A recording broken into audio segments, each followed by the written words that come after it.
Ladies and gentlemen, welcome to It's Rainmaking Time. This is Kim Greenhouse.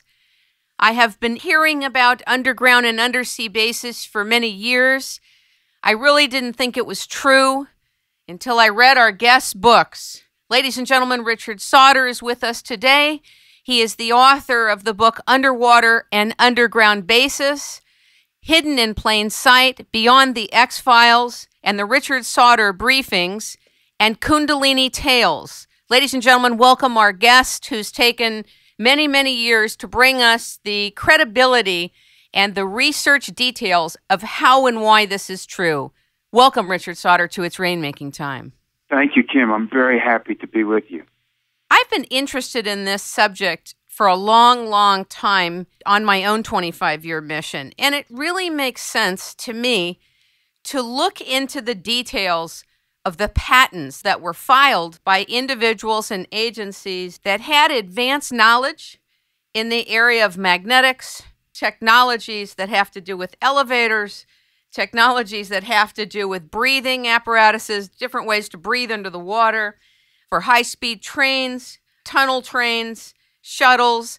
One of the things I loved about Hidden Plain Sight, which I just read, is that you detail names, patents, names of the technologies that have evolved over time that us in the public aren't aware that these technologies have been around a long time, and that we could have much easier transportation systems that didn't have to rely on the kind of transportation that we have now. So I'm excited because what got validated to me reading your book is how far the technology is really advanced, and that a lot of what we need is here when it comes to transportation.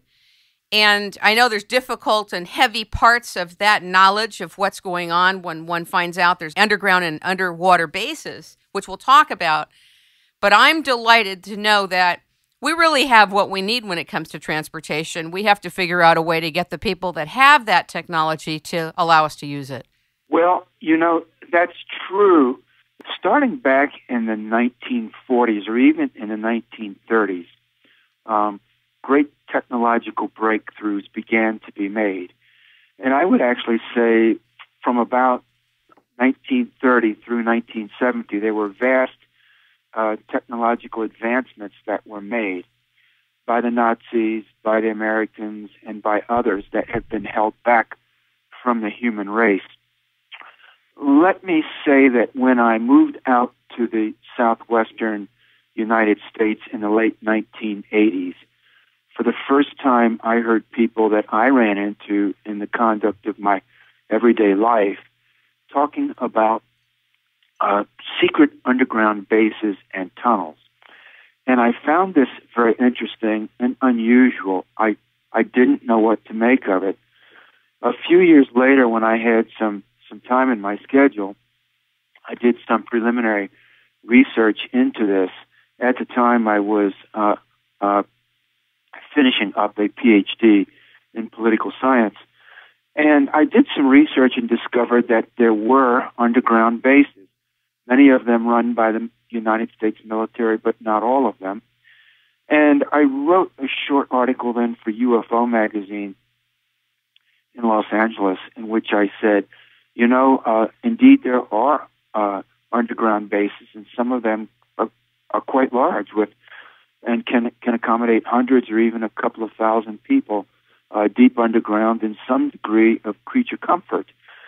And there were also rumors I'd heard about alleged aliens being underground in some of these bases, along with covert elements of the American military. And in the article I said, I can't say anything about that aspect of these stories, but I can say there certainly are underground bases, and judging by the evidence I found, a good number of them. And that was from what I was able to discover in the first cut at the available open literature, government literature, scientific literature, engineering literature. So that's what I said in the fall of 1992 in a small article in an obscure magazine with a small circulation. And I felt like I had exhausted the topic, that I had finished with it at that point. Well, not quite 2 months later, I was awakened from a deep sleep during the middle of the night and over the holidays in the week before Christmas and New Year's, in the last week of December 1992. I was suddenly awakened in the middle of the night and was laying there in the dark in my bed, looking up at the ceiling with my eyes open, and suddenly I heard a voice in my ear that spoke very quietly yet matter-of-factly to me. It was the voice of an adult male Caucasian speaking normally accented North American English, and he said to me, "The underground bases are real." And then he went on to elaborate and to tell me that there were all of these large underground bases with secret programs and projects going on, that people were living down there, working and living down there, and that most people had no idea that this was happening. And as he spoke, he conveyed to me that there was sophisticated technology involved, machinery, that there were corporations and companies involved. There was a lot of high tech, big money, and so forth. And as he was talking, I was thinking, my word, how can all of this be going on? And virtually everyone have no idea that it's happening. So even then, I determined that I'm going to look into this and see if I can find a paper trail and find out if what this guy is telling me is true or false. Well, after 2 or 3 minutes of speaking to me like that, he abruptly stopped, as abruptly as he had begun. I never thought that I heard the voice of an angel or a demon or an extraterrestrial or God or Jesus, or that I was losing my mind. From the first second, I understood intuitively that I was hearing the voice of a real flesh and blood man who was speaking to my inner ear using some kind of advanced electronic technology. And indeed, I did find a suite of patents, one of which I reproduce in my book Kundalini Tales, that explicitly describes a transmitter for using pulsed microwaves to transmit audible sound, intelligible sound, right into the auditory cortex of the human brain.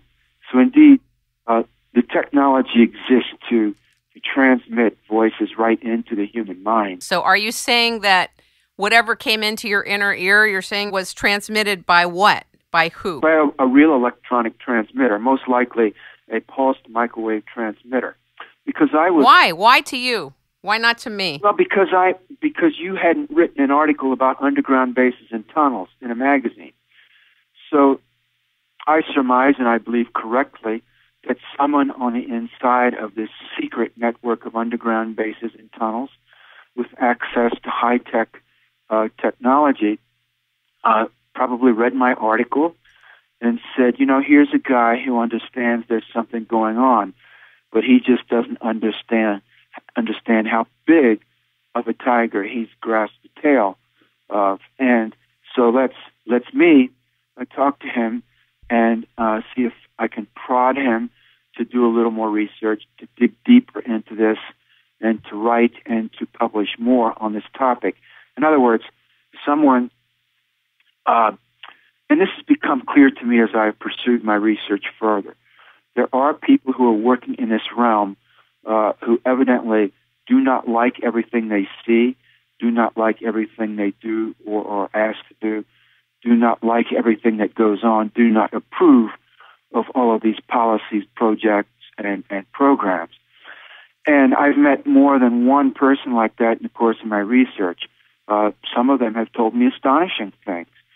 And I'm now satisfied that one such person contacted me via unconventional means and understand that the technology that exists in the black world is truly science fiction-like.